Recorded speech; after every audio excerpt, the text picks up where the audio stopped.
आपण उच्च कूल जन्म होइथांतु बा नीच कूल, धनी घरे जन्म होइथांतु बा गरीब घरे, सेटा गुरुत्वपूर्ण नुहे बंधुगण। जदि जीवनर शेष समय आपण समाज रे निजर परिचय सृष्टि करिसेंती, जशकीर्ति अर्जन करिसेंती, मान सम्मान लाभ करिसेंती, वित्तशाली हो पारिसेंती केवल आपणकर कर्म पाई। आउ जदि समाज रे आपण अपनिंदा पाइछंती, अपजस मुंडेइछंती, गरीबीर सामना करिया को आपन पड़ी, तेबे कोठी ना कोठी एथिपाई भी आपणकर कर्म ही दायी। तेणु बंधुगण, कर्म ही धर्म, सत्कर्म ही धर्म। आपणकर कर्म उपरे अधिकार अछि किंतु फल उपरे नुहे। तेणु जीवन में आसुथिबा चैलेंज को एक्सेप्ट करंतु एवं निर्भीक भाव में आगू बढ़ंतु।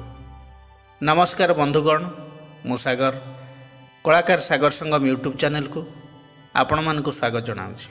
बंधुगण, 2025 मसीहा चली, आमे आलोचना करुचे देवगुरु बृहस्पतिंकर गोचर चलन संबंध में। देवगुरु बृहस्पति होचंती नैसर्गिक शुभग्रह। ज्योतिष शास्त्र रे बृहस्पति को ज्ञान, बुद्धि, विद्या, संतान, पुत्र, गृह, शिक्षा एवं ऐश्वर्यर कारक ग्रह रूपे गणना करा जाए। राशि चक्र रे बृहस्पति धनु एवं मीन राशि अधिपति ग्रह अटंती।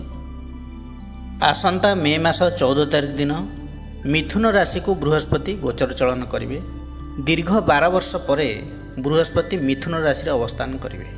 बृहस्पति गोटे राशि रे 1 वर्ष बा पाखापाखि 13 मास अवस्थान करती, किंतु अनेक क्षेत्र रे बृहस्पतिंकर अतिचार और बकरी समय रे एही निर्दिष्ट समय व्यवधान टिके आगपछ हुए।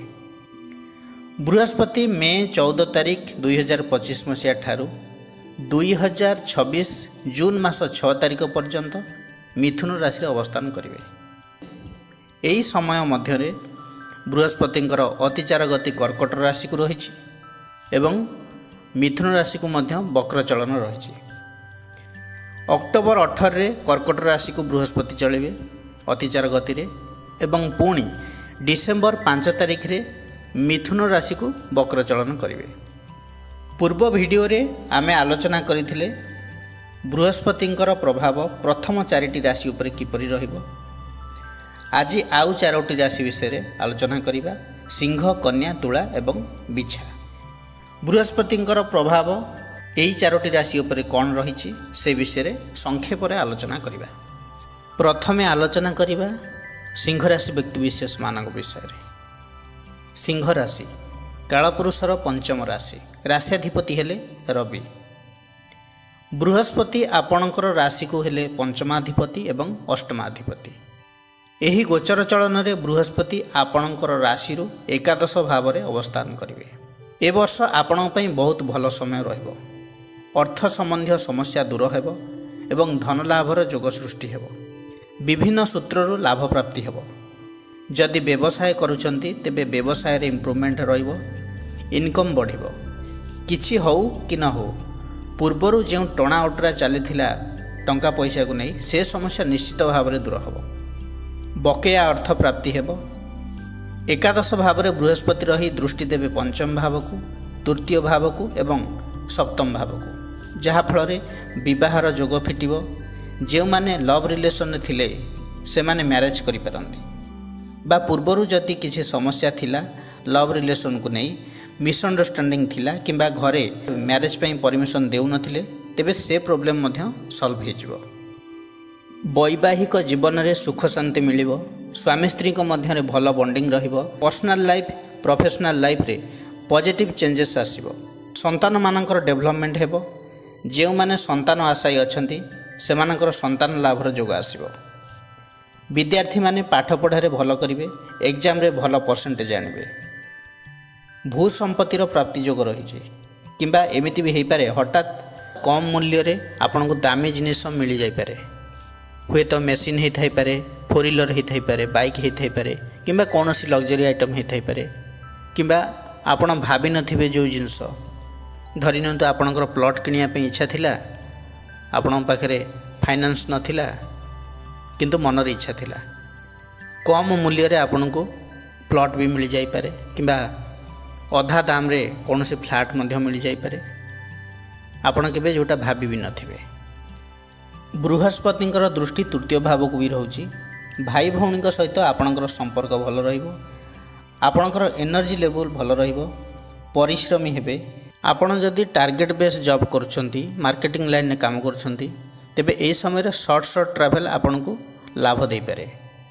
ଅକ୍ଟୋବର ମାସ 18 ତାରିଖରେ ଯେତେବେଳେ ବୃହସ୍ପତି କର୍କଟ ରାଶିରେ ଅବସ୍ଥାନ କରିବେ, ଆପଣଙ୍କର ହେଲ୍ଥ ରିଲେଟେଡ୍ ଇସ୍ୟୁ ରହିପାରେ। ଆପଣଙ୍କର ଖର୍ଚ୍ଚର ପରିମାଣ ବୃଦ୍ଧି ପାଇବ ଆୟ ଅନୁସାରେ। ପୁଣି ଯେତେବେଳେ ବୃହସ୍ପତି ବକ୍ରି ହେଇ ଏକାଦଶ ଭାବକୁ ଯିବେ ମିଥୁନ ରାଶିକୁ ଡିସେମ୍ବର 5 ତାରିଖରେ, ଧନ ପ୍ରାପ୍ତି ପାଇଁ ଆପଣଙ୍କୁ କଠିନରୁ କଠିନ ପରିଶ୍ରମ କରିବାକୁ ପଡ଼ିବ।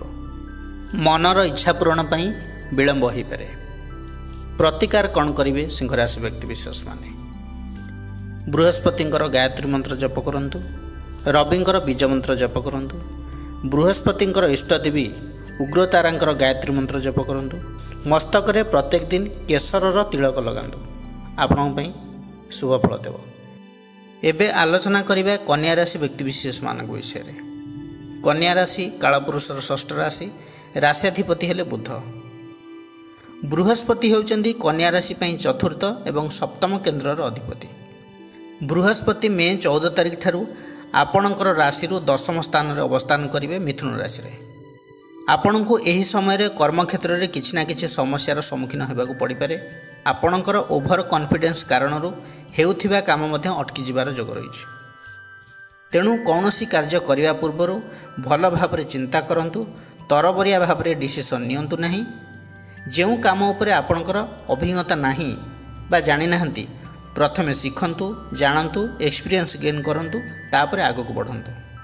ଫ୍ୟାମିଲି ରେସ୍ପନ୍ସିବିଲିଟି ନେବା ପାଇଁ ଆପଣଙ୍କୁ ଆଗକୁ ଆସିବାକୁ ପଡ଼ିବ, କାରଣ ଏହି ସମୟ ଆପଣଙ୍କୁ ଅନେକ କ୍ଷେତ୍ରରେ ଦାୟିତ୍ୱ ସମ୍ପନ୍ନ କରାଇବ, ଦାୟିତ୍ୱ ନେବାକୁ ବାଧ୍ୟ କରାଇବ। ପ୍ରଥମରୁ ଆପଣ ଯେଉଁଭଳି ଭାବରେ ଫିକିଲ୍ ଥିଲେ, ବର୍ଡ଼ନ୍ସ କିଛି ନଥିଲା ଆପଣଙ୍କ ଉପରେ ବା ନେଉନଥିଲେ, ଏବେ କିନ୍ତୁ ଆପଣ ଦାୟିତ୍ୱ ସମ୍ପନ୍ନ ହେବେ।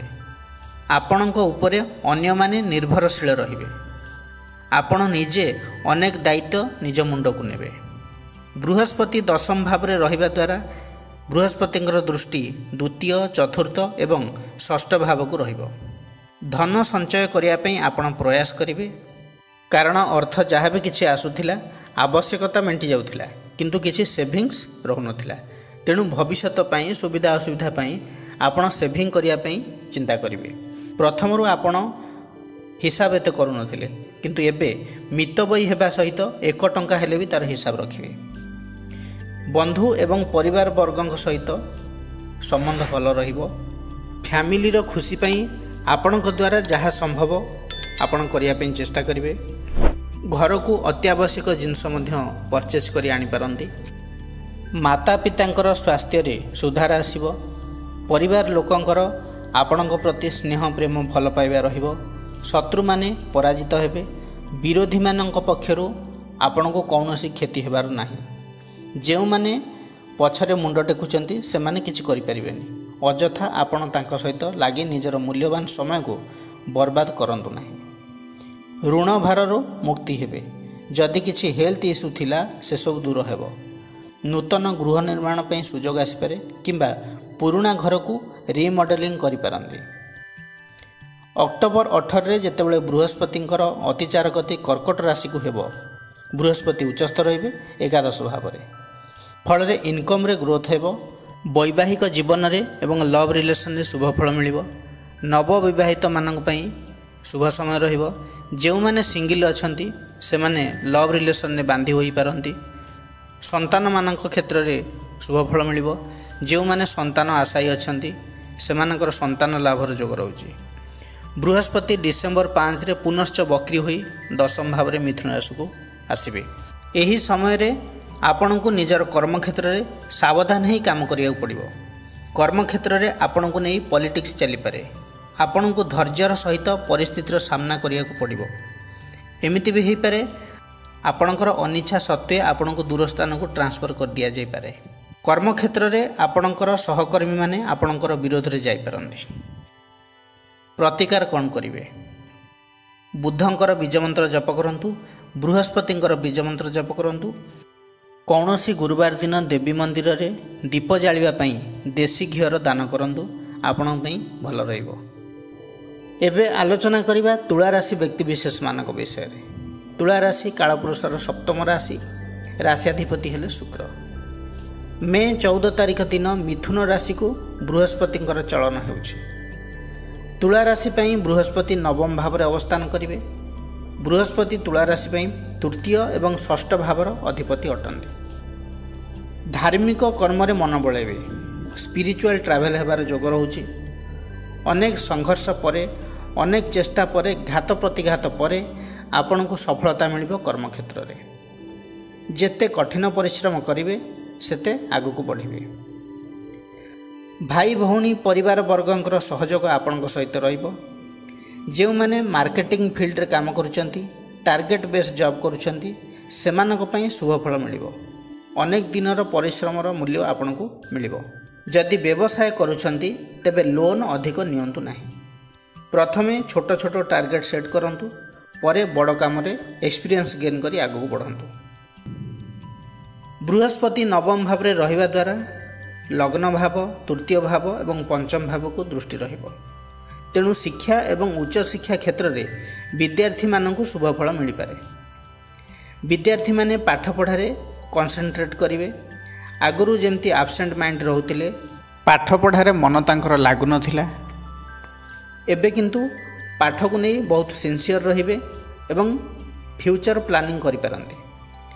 हायर स्टडी पई एंट्रांस प्रिपरेशन आरंभ करि पारंती।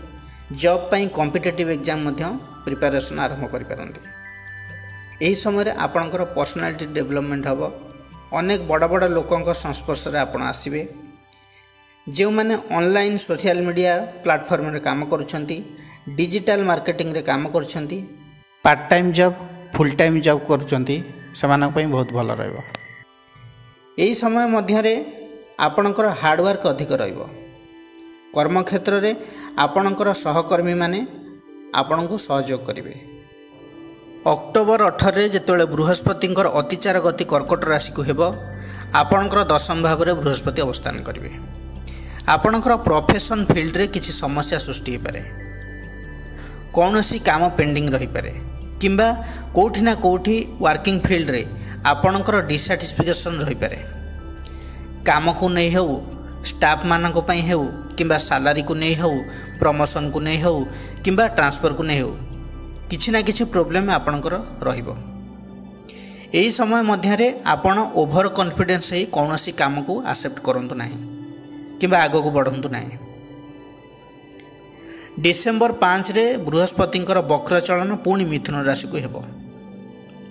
हठात काम रे प्रतिबंधक आसी पारे।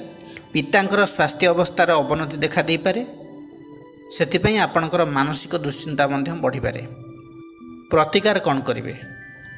शुक्रंकर बीज मंत्र जप करने सहित बृहस्पतिंकर बीज मंत्र जप करंतु। गुरुवार दिन उपवास रुहंतु एवं पिला मानंकु बेसनर लड्डू खाइबा को दियंतु।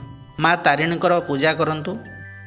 गुरुवार दिन स्नान करने समय हलदी पानी रे मिसाई स्नान करंतु, आपन पई शुभ रहिबो। एबे आलोचना करिबा बिछा राशि व्यक्ति विशेष मानक विषय रे। बिछा राशि कालपुरुषर अष्टम राशि, राशियाधिपति हेले मंगल। बिछा राशि पई बृहस्पति द्वितीय भाव धन भावर अधिपति एवं पंचम भावर मध्य अधिपति। मे 14 तारिख ठारू बृहस्पति मिथुन राशि रे आपणकर राशि अष्टम भाव अवस्थान करेंगे। बृहस्पति अष्टम भाव को आसवा गोचर दृष्टि शुभ नुहे, कारण अष्टम भाव दुस्तान त्रिक भाव अटे। कार्यक्षेत्र में समस्या, आर्थिक समस्या, ता सहित शारीरिक समस्या रही पारे। जदि आपणकर कुंडली रे बृहस्पतिंकर स्थिति भल थाए, बृहस्पति बलवान थांती, बृहस्पति आपणक पई जोगकारक होइथांती, तेबे फलाफल रे तारतम्य रही पारे। बृहस्पति अष्टम भाव रे रहिबा द्वारा आपणक भितरे डीप नॉलेज देबो। कौनसी कथा को आपण अधिक एनालिसिस करिवे, रिसर्च माइंडेड रहिबे, कारण अष्टम भाव गुप्त ज्ञानर भाव, रिसर्चर भाव। यही समय आपणक भितरे लेजिनेस मध्य देखा जिवो। जदि हेल्थ दृष्टि मु कहबी तेबे हेल्थ इश्यू तो रोचे ऑपरेशन रिलेटेड किसी रोचे बॉडी रो इंटरनल डिजीज किसी आपन को प्रॉब्लम रे पकई पारे से आर्थिक खर्च हो पारे। मेजर हेल्थ इश्यू किसी रही ऋणर बोझ दिन को दिन बढ़ी पारे संचित अर्थ खर्च हो पारे। बृहस्पतिंकर दृष्टि द्वादश भाव द्वितीय भाव एवं चतुर्थ भाव को रही। लॉन्ग ट्रैवल जोग आसीबो जो माने जॉब करुछंती सेमानकर दूर स्थान को ट्रांसफर मध्य हो पारे किंबा जो माने विदेश जीवा को चाहूले बा ट्राए करुथिले अनेक दिन रु सेमानकर विदेश जीवार सुजोग आसीबो। एते सब असुविधा भितर भी किछि ना किछि अर्थ आपण पाखु आसुथिबो। आपणकर असुविधा समय निजर फैमिली रु फाइनेंशियल सपोर्ट पाई परंती किंबा कौनसी क्लोज फ्रेंड किंबा रिलेटिव्स को पाखरु किछि आर्थिक सहायता मध्य पाई परंती।